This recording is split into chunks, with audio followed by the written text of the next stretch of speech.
ఒక మంత్రాన్ని చెప్తాను, జాగ్రత్తగా గుర్తుపెట్టుకోండి.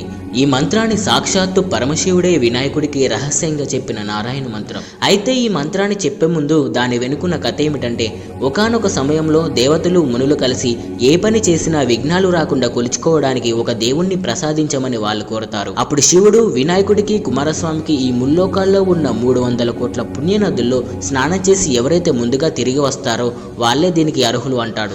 అప్పుడు వెంటనే కుమారస్వామి బయలుదేరి వెళ్ళిపోతాడు. కానీ వినాయకుడు మాత్రం తల్లిదండ్రుల చుట్టూ ఒక మంత్రాన్ని జపిస్తూ ప్రదక్షిణాలు చేస్తాడు. ముల్లోకాల్లో తిరుగుతున్న కుమారస్వామికి ఏ నది వద్ద చూసిన వినాయకుడే తనకంట ముందుగా కనిపిస్తాడు. తన గర్వాన్ని అణుచుకొని అన్నగారి మహిమ తెలుసుకున్న కుమారస్వామి వినాయకుడిని విజేతన చేస్తాడు. ఆ మంత్రమే సకృ నారాయణే త్యుక్త్వాం పుమాన్ కల్పశతత్రయం గంగాది సర్వతీర్థేషు స్నాతో భవతి పుత్రగా. ఈ మంత్రం జపిస్తే ముల్లోకాల్లో ఉన్న 300 కోట్ల పుణ్య నదుల్లో స్నానం చేసినట్టు అవుతుందట. ఈ మంత్రాన్ని